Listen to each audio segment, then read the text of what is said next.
Hello and welcome to my channel. So today we are going to study Moral Science chapter 3 of class 5, True Devotion, सच्ची भक्ति।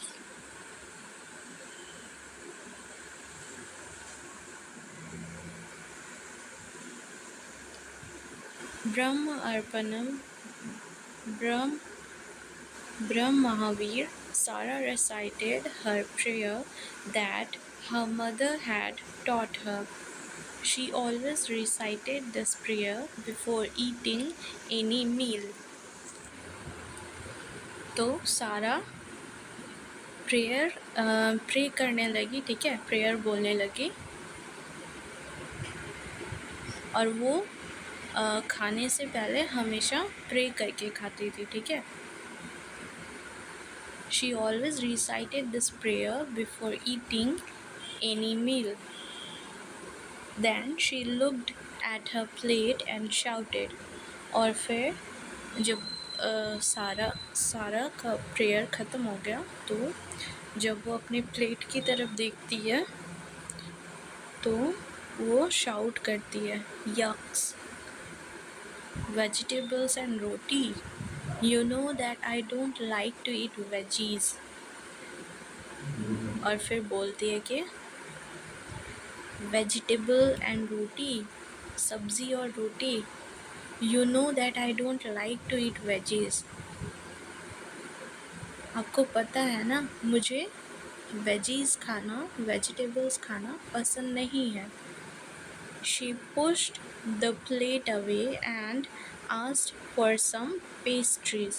और फिर वो क्या करती है, अपने नाश्ते के प्लेट को पुश कर देती है, आगे धकेल देती है और कहती है कि मुझे पेस्ट्रीज चाहिए, ठीक है। पेस्ट्रीज तो आपको पता ही होगा किसे बोलते हैं, केक के छोटे छोटे पीसेस को पेस्ट्रीज बोलते हैं, ठीक है। Every day during lunch and dinner, Sarah used to make a fuss over food. हर रोज़ तो सारा क्या करती थी, she pushed the plate away and asked for some pastries. Now, every day during lunch and dinner, Sarah used to make a fuss over food. Her grandmother was visiting her during the summer vacation. She quietly watched Sarah's behavior. और जब भी उसे lunch और dinner मिलता था सारा को, तो हमेशा वो एक फस क्रिएट करती थी, मतलब किसी भी उसकी फेवरेट डिश नहीं रहती थी तो वो मतलब गुस्सा करती थी कि मुझे ये नहीं खाना है, मुझे वो खाना है। और उसकी जो ग्रैंड मदर थी वो उससे मिलने कब आती थी, सिर्फ समर वेकेशंस में आती थी, ठीक है, गर्मी की छुट्टियों में आती थी। शी क्वाइटली, और वो क्या करती थी, वो चुपचाप बैठकर बस सारा की सारी एक्टिविटीज़ को वॉच करती थी, देखती थी। One day she decided to discipline Sara and called her lovingly to sit on the sofa. और फिर एक दिन उसकी ग्रैंड मदर ने ये डिसाइड किया कि वो सारा को डिसिप्लिन करेगी, ठीक है, मैनर्स सिखाएगी। तो उसके ग्रैंड मदर ने उसे प्यार से बुलाया और सोफ़े पर बिठाया, ठीक है। She put a hand around सारा एंड सेड, और उसकी ग्रैंड मदर ने अपने हाथ सारा के ऊपर रखा और उससे कहा, let me tell you a story, कि मैं तुम्हें एक कहानी सुनाती हूँ। Long ago, in a forest lived a flock of birds. बहुत साल पहले एक जंगल में अ फ्लॉक ऑफ बर्ड्स रहती थी। फ्लॉक ऑफ बर्ड्स का मतलब अ ग्रुप ऑफ बर्ड्स, चिड़ियों का झुंड, ठीक है। The old and wise bird of the flock told the birds to be careful and not to eat all they saw। और उन ग्रुप ऑफ बर्ड्स में एक बर्ड थी जो बहुत ही ओल्ड थी, बहुत बूढ़ी थी, ठीक है, और वाइज भी थी, काफ़ी समझदार भी थी। तो उसने बाकी बर्ड से कहा कि बी केयरफुल, सावधान रहो, और and not to eat all they so, और तुम्हें जो भी दिखे, जो भी चीज़ दिखे उनको खाने के लिए मत चले जाओ, ठीक है। If they saw a lot of grains scattered under a tree, they should be a they should be on guard। अगर तुम्हें बहुत सारे ग्रेन्स नज़र आए, ठीक है, अंडर द ट्री, ट्री के नीचे बिखरे हुए अगर ग्रेन्स नज़र आए तो it must be a trap by a hunter. तो वो क्या हो सकता है, जाल हो सकता है हमें पकड़ने के लिए, ठीक है। The old wise bird give them a line to recite every time they saw a lot of grains scattered on the ground। और फिर उस ओल्ड वाइज बर्ड ने क्या किया, एक लाइन दे दिया बाकी सारी बर्ड्स को रिसाइट करने के लिए, याद रखने के लिए, ठीक है, ताकि वो लोग हंटर्स के, शिकारी के इस जाल में नहीं फंस सके, ठीक है। तो उस ओल्ड वाइज बर्ड ने क्या लाइन दी थी, अ hunter will lay a trap with some grains, be careful and don't get trapped. तो ये लाइन क्या था कि हंटर्स शिकारी हो सकता है, वो ये सारे ग्रेन्स को अंडर द ट्री हमें अपने जाल में फंसाने के लिए वहाँ पर रख सके, ठीक है। तो ये लाइन दे दिया गया उन बाकी सारी बर्ड्स को याद करने के लिए, ठीक है, रिसाइट करने के लिए। All the birds learned this line by heart and recited it many times a day। और सारी birds ने इस लाइन को by heart याद कर लिया था, ठीक है, और सारी birds रोज़ इस लाइन को रिपीट करते रहती थी। The old bird was happy to see this and thought, now the birds are careful and won't get trapped by a hunter। और जो ओल्ड बर्ड थी वो खुश हो गई थी कि ये लाइन अब सभी को याद हो गई है और सारे केयरफुल हो गए, सारे सतर्क हो गए, ठीक है, सारे सावधान हो गए कि अब कोई भी उस हंटर के, उस शिकारी के ट्रैप में, जाल में नहीं फंस सकेंगी, ठीक है। But one day a hunter came to the jungle and scattered a lot of grains and lay a net over it। It was a trap। लेकिन एक दिन क्या हुआ, उस शिकारी ने जंगल में एक पेड़ के नीचे बहुत सारी ग्रेन्स छिड़क दी थी, ठीक है, नीचे ग्रेन्स फैला दी थी, और उसी ग्रेन्स के ठीक ऊपर ट्री में उसने नेट को, जाल को बांध रखा था, जिससे जब भी वो सारी बर्ड्स अगर वो ग्रेन्स खाने आए तो वो उस नेट में फंस जाए, वो नेट उन पर गिर जाए और वो लोग उस नेट में फंस जाए। So it was a trap, उन बर्ड्स को फंसाने के लिए, ठीक है। The birds saw the grains and without thinking came down to eat them. और बर्ड्स ने क्या किया, जब वहाँ से बर्ड्स गुजर रही थी तो उन्होंने देखा कि वहाँ पे बहुत सारे ग्रेन्स बिखरे हुए हैं, ठीक है, तो वो लोग बिना सोचे समझे नीचे आ गए उन सारी ग्रेन्स को खाने के लिए।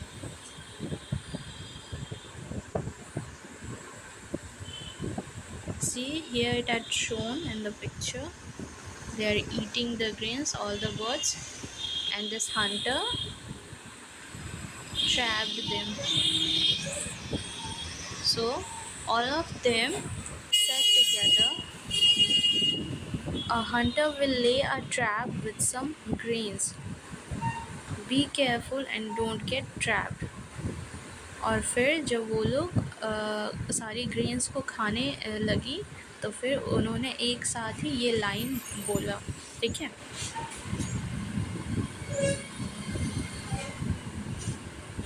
A hunter will lay a trap with some grains. Be careful and don't get trapped. As they started to eat the grains, the hunter came out from the hiding and caught them in a net. वो सारी birds ने ये line तो बोल ली, लेकिन उन्होंने इस line का मतलब नहीं समझा, जिसकी वजह से वो लोग हंटर के जाल में फंस गए, ठीक है। उन्होंने इस लाइन को रट तो लिया था, ठीक है, याद तो कर लिया था, लेकिन उन्हें ये समझ नहीं आता कि इस लाइन का मतलब क्या है, तभी तो वो लोग ये गलती कर बैठी, ठीक है। अगर उन्हें पता होता कि इस लाइन का यही मतलब है कि हमें इस ट्रैप में जहाँ पे सारे ग्रेन्स बिखरे हो, हमें बिना सोचे समझे वहाँ नहीं जाना चाहिए, ठीक है, क्योंकि वो हो सकता है कि शिकारी का बिछाया हुआ जाल हो, बट उन्हें ये लाइन समझ नहीं है, तभी तो वो ये गलती कर बैठी, ठीक है। और गलती करने के बाद वो लोग सभी एक साथ ये बोलते कि Hunter will they a trap this lines, जो ओल्ड वाइज बर्ड ने जो इन सारी बर्ड्स को दिया था, ठीक है, इस लाइन को उन्होंने रिपीट किया। So, as they started to eat the grains, the hunter came out from the hiding and caught them in a net. और जब वो लोग ग्रेन्स को खाना स्टार्ट कर दी तो हंटर क्या था, हंटर छिपा हुआ था पेड़ के पीछे, वो आता है और अपने नेट से इन सभी बर्ड्स को पकड़ लेता, अपने नेट में पकड़ लेता है, ठीक है। The birds were so silly grandma said Sara, और फिर सारा क्या बोलती है, the birds were so silly, वो सारी बर्ड्स क्या थी, काफ़ी बेवकूफ़ थी। Grandma explained how Sarah was also as silly as those birds. और फिर तभी ग्रैंडमा सारा को ये समझाती है कि सारा भी उन्हीं ग्रुप ऑफ बर्ड्स के जैसा बेवकूफ़ है, ठीक है, बेवकूफ़ी कर रही है। You keep reciting the prayer to thank God for the food, but then complain and disrespect the same food. और फिर ये कहते हुए ग्रैंडमा सारा को समझाती है कि you keep reciting the prayer to thank God for the food, मतलब कि तुम कंटिन्यूसली तुम हर रोज़ प्रेयर तो करती हो गॉड को, और गॉड को अपने प्रेयर में थैंक यू भी बोलती हो फूड के लिए, ये जो भी खाना तुम्हें मिलता है, ठीक है, बट फिर प्रेयर करने के बाद तुम इसी खाने का डिसरिस्पेक्ट करती हो, अपमान करती हो, और कंप्लेन भी करती हो कि मुझे ये खाना नहीं खाना है।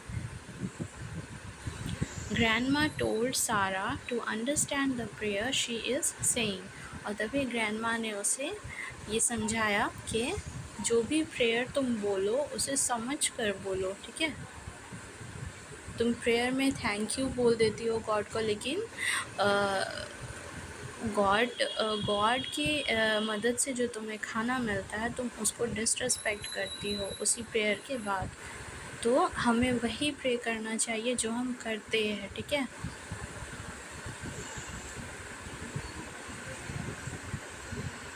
Without understanding the prayer, if you say it, then it is mere words. बिना सोचे समझे अगर हम प्रे करते हैं तो वो क्या होते हैं, इट इज़ mere words, उनका कोई मतलब नहीं बनता है, फिर वो एक फॉर्मेलिटी की तरह हो जाएगा, ठीक है। Grandma told her that she should be honest, truthful to her words, and it should be followed by actions. और तभी ग्रैंडमा उसे समझाती है कि she should be honest, उसे ऑनेस्ट होना चाहिए, ईमानदार होना चाहिए, ट्रूथफुल होना चाहिए, सच्चा होना चाहिए, टू हर वर्ड्स, अपने शब्दों का, and it should be followed by actions, और अपने कर्तव्य का आप जो करते हैं वही भगवान से मांगना चाहिए, उन्हीं को लेकर थैंक यू बोलना चाहिए भगवान को, उसका उल्टा नहीं करना चाहिए। Sarah realized her mistake and promised Grandma that she will say her prayers to thank God for food and eat whatever her mother serves to her without complaining. और तभी सारा को ये समझ आ जाता है कि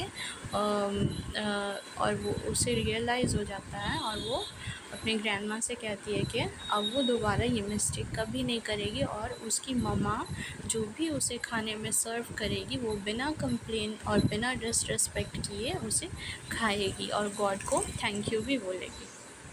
ठीक है. So this was the whole story about Sara with some moral values. Now let's go through the exercises. Sarah pushed the plate, plate, plate away and asked for some pastries. Number 2. Every day during lunch and dinner, Dash used to make a fuss over food. Sarah, Sara. The old and wise bird of the flock told the birds to be careful and not to eat all grains.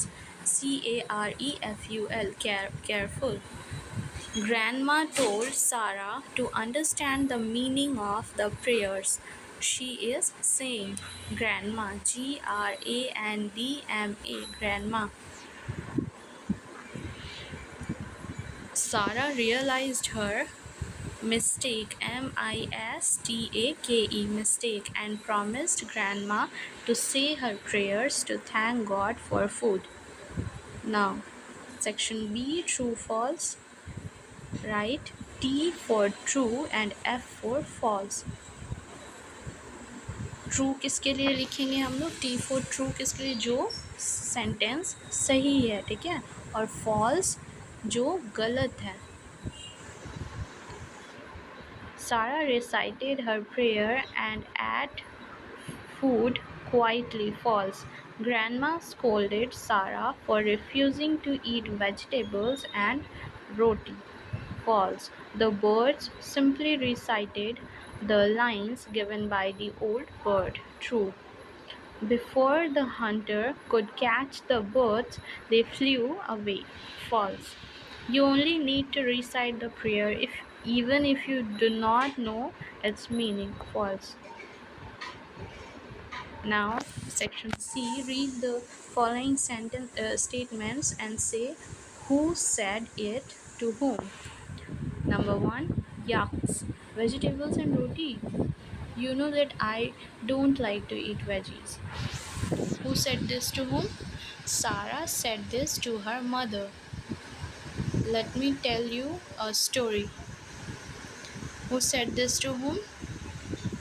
Grandmother said to Sarah. Number 3, a hunter will lay a trap with some grains. Be careful and don't get trapped. An old bird to the group of birds. Number 4, the birds were so silly, Grandma. Sarah to Grandma. Now the question answer. Why do you think that Sarah never learned about the prayer that she recited? Because in her prayer, she always thanks to God for the food, but whatever she got from her mother to eat, she always used to make a fuss until her grandmother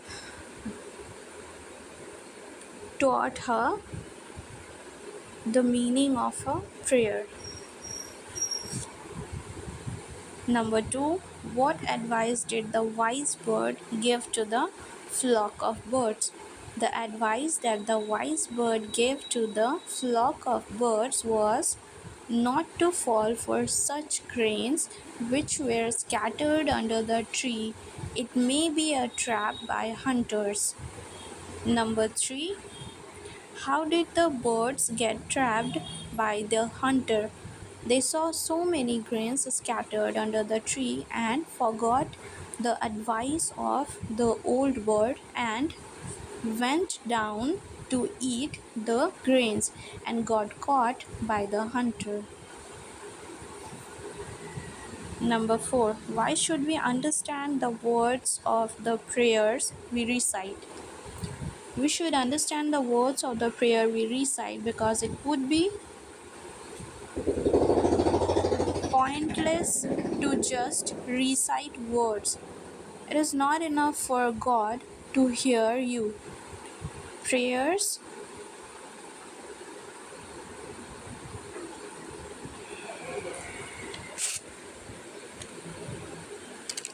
prayers demand actions. Okay, so this was the whole story with all the exercises and question answer. I hope you all liked it.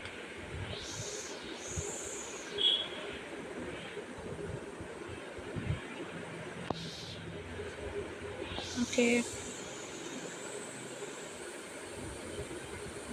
thank you.